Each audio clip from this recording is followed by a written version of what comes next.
Good morning, dear students. Today we are going to start the topic non-finites and the worksheet 5, bare infinitive. Yesterday I have told you about the parts of non-finites and how many kinds of infinitive. There are two kind of infinitive बच्चे, to infinitive and bare infinitive. What's mean by bare infinitive? Bare infinitive means without two infinitives. Let's read. You must see your doctor today. First of all, I want to see you that in modals, where we use modals in the sentences, the modals are not followed by to infinitive. They are always bare infinitive. Clear? And the second thing. But in some modals also, we use to. For example, have,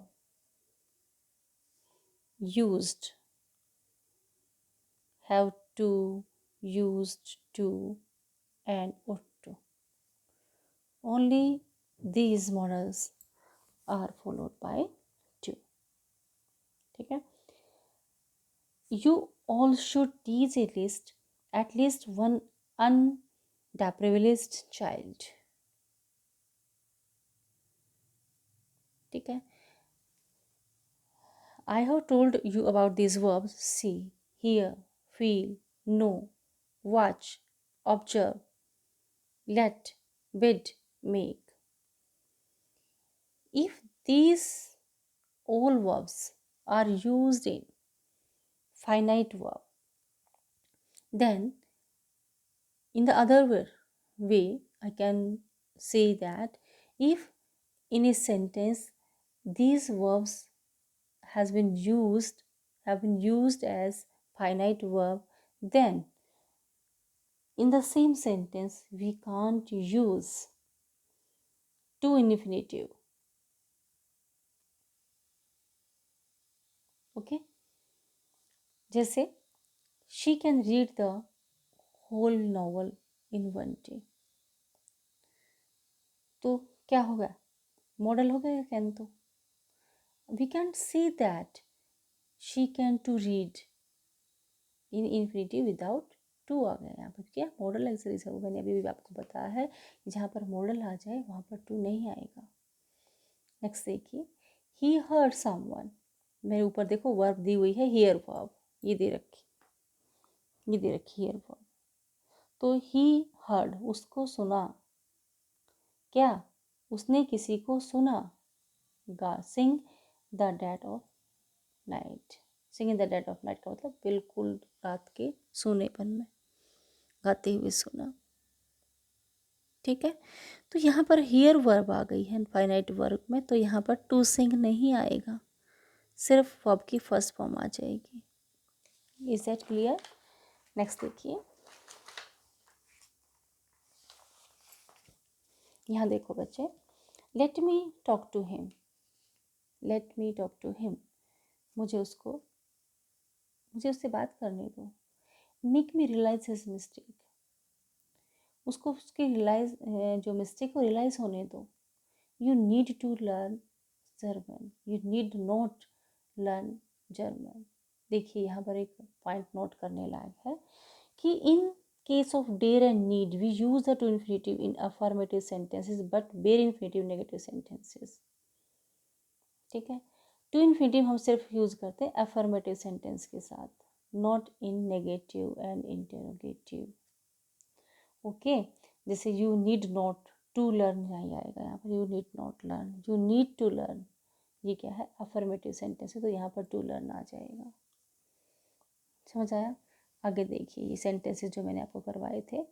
you need, note है तो to नहीं आएगा. The teacher made him, make verb है तो to नहीं आएगा. Let them to enter, let them, let verb है to नहीं आएगा. You dare not, dare not है, मैंने आपको पहले बताया था नीड और डेयर के साथ नेगेटिव सेंटेंसेस में नॉट के बाद टू नहीं आएगा।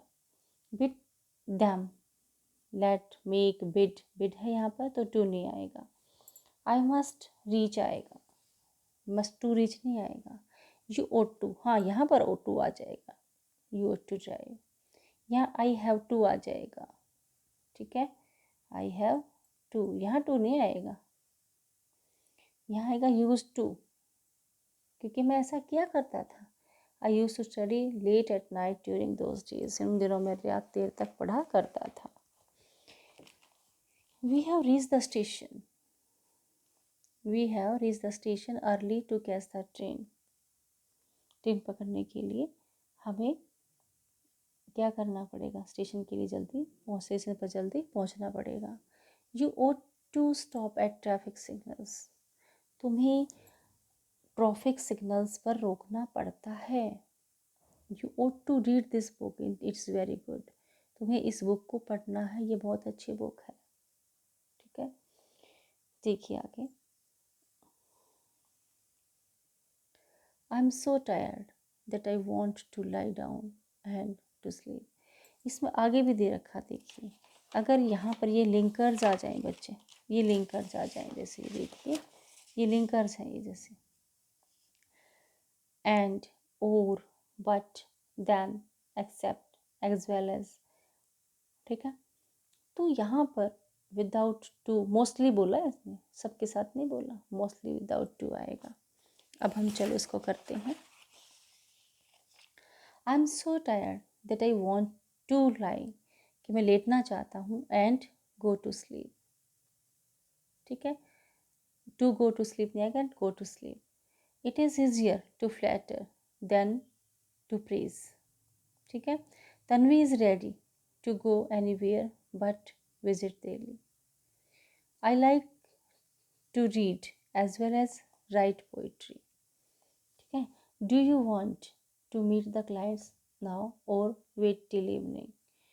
Rishi had nothing to do except watch TV, except to watch TV, ठीक है।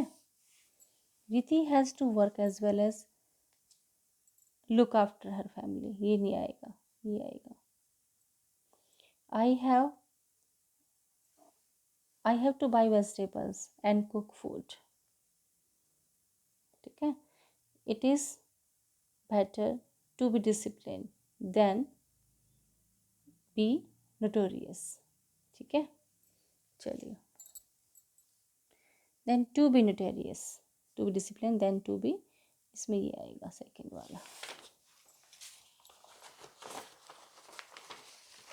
चलिए अब आगे हम आईएनजी फॉर्म में।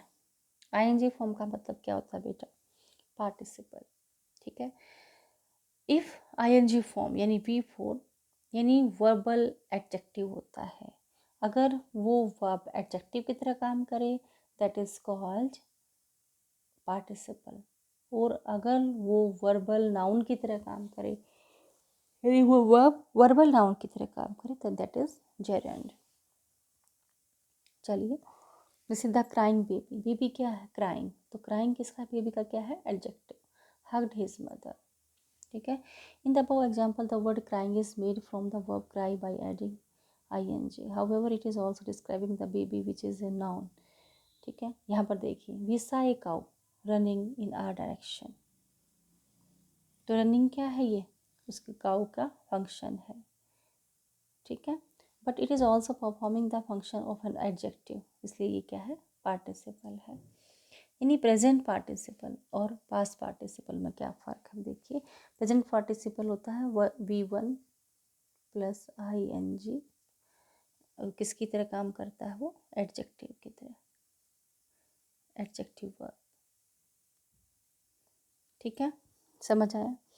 पास्ट पार्टिसिपल क्या है, वो आपकी थर्ड फॉर्म बेटा, जैसे आपको पता ही है, कुक, कुकड, कुकड, ठीक है, write, wrote, written, give, give, given, ये चीज़ें लगती हैं। यहाँ पर दिखा रखा है कि third form of the verb ending इस द इन से होती है। तो थर्ड फॉर्म अगर अगर वो थर्ड फॉर्म हो और वो एडजेक्टिव का काम करे, जैसे ब्रोकन स्लेट, स्लेट कैसी है, ब्रोकन, तो वो क्या होएगी, एडजेक्टिव वर्ब होएगी और वो पार्टिसिपल हो जाएगा। ठीक है, चलिए आगे। द ब्रोकन कप, कप कैसा है, ब्रोकन। ठीक है, तो कप का क्या है वो, एडजेक्टिव, तो पास्ट पार्टिसिपल हो गए। स्लीपिंग बॉय, बॉय कैसा है बेटा, स्लीपिंग है, तो क्या होगा ये, प्रेजेंट पार्टिसिपल। ठीक है, बर्निंग ट्रेन, अनसस्पेक्टिंग ट्रैवलर्स, ये सब क्या है, पार्टिसिपल है। Next, swimming is a good exercise. अब हम आते हैं जेरेंट के ऊपर। देखो ये दे भी रखा है, a word which is like a verb but acts like a noun. जो एक वर्ड है जो वर्ब की तरह है लेकिन काम उसका नाउन की तरह है, दैट इज कॉल्ड जेरेंट। जैसे देखिए, he is fond of wearing sunglasses, वो सनग्लासेस पहनने का बहुत शौकीन है। तो वेयरिंग यहाँ पर क्या है, वर्ब है यहाँ पर वेयर, उसके साथ आई लगा हुआ है और वो क्या बन गया, जेरेंट बन गया, क्योंकि ये क्या है, नाउन है। नाउन बन गया तो क्या बन गया, जेरेंट। ठीक है, the wearing answer the question found of what, here it has been used as object to the proposition of. We know that only a noun or pronoun can act like an object, thus wearing works like a noun. अब देखिए, अब उसने पूछा है यहाँ पर कौन क्या है। अब ये देखिए, राइटिंग पोइट्री क्या है, ये नाउन है। Neighbours often get disturbed by his loud singing, noun है। हॉन्किंग इज प्रोहिबिटेड, यानी हॉर्न बजाना मना है। ठीक है, तो डिस्टर्ब बाय व्हाट, सिंगिंग से, सिंगिंग क्या है, नाउन है यहाँ पर। तो ये सब क्या है बेटा, जेरेंट है। अब इसमें देखो यहाँ पर क्या कर रखा है, वर्कशीट 8 के अंदर देखो, आपको बताना है आगे कि जेरेंट है या पार्टिसिपल है। तो अगर वो नाउन का काम करेगा तो जेरेंट है, अगर वो पार्टिसिपल का काम करेगा तो, सॉरी एडजेक्टिव का काम करेगा तो वो क्या है, जेरेंट है, सॉरी पार्टिसिपल है। Romit is fond of playing cricket, playing cricket है तो क्या आएगा, नाउन का काम कर रहा तो जेरेंट है। यहाँ पर लिख रखा है कि पार्टिसिपल है तो पी फिल करो इन बॉक्स के अंदर, और फिर जेरेंट है तो अब जे फिल करो यहाँ पर। Can you stop complaining, complaining क्या है, नाउन है, तो जेरेंट आ गया। ग्रम्बलिंग बॉस, बॉस कैसा है, गरजता हुआ, ग्रम्बलिंग गुस्से वाला। ठीक है, तो क्या है उसका, बॉस का क्या है, एडजेक्टिव है तो क्या हो गई, पार्टिसिपल। स्क्रीमिंग किड्स, किड्स कैसे हैं, चिल्लाते हुए, तो क्या आएगा, participle. Washing dishes is a tiring core, यानी डिश कौन सी हो, यानी वॉशिंग डिश, यानी डिश को वॉश करना। तो ये डिश की क्या है, क्वालिटी नहीं है, ये नाउन है। ठीक है, डिश वॉश करना मतलब एक थका देने वाला काम है, तो जेरेंट आएगा। Smiling people have more friends, people कैसे, स्माइलिंग, तो पार्टिसिपल है ये। Over speeding on road is an offence, यानी रोड के ऊपर ज़्यादातर तेज़ गाड़ी चलाना, ओवर स्पीड में चलाना एक ऑफेंस है, अपराध है, तो क्या आएगा, जेरेंट आएगा। स्मोकिंग इज़ प्रोहिबिटेड हियर, तो स्मोकिंग क्या है, जेरेंट है, नाउन का काम कर रहा है। The actress started combing her hair, combing, combing का मतलब वही है, जेरेंट है, नाउन है। तो विदरिंग लीव्स, लीव्स कैसे हैं, विदरिंग सूखे हुए, often symbolize the arrival of winter. ठीक है, तो यहाँ पर जो लीव्स है उसकी क्वालिटी क्या है, विदरिंग, इसलिए ये क्या है बेटा, पार्टिसिपल। ठीक है, तो आज हमने क्लास में भी इतना ही किया है, और तो हाँ इसमें भी हम इतना ही करेंगे। बाकी आपका होमवर्क क्या है कि आप आगे 15 वर्कशीट तक करके लाओगे घर से। ओके बच्चे, if you have any problem then we will solve all this. Okay बेटा, बाय।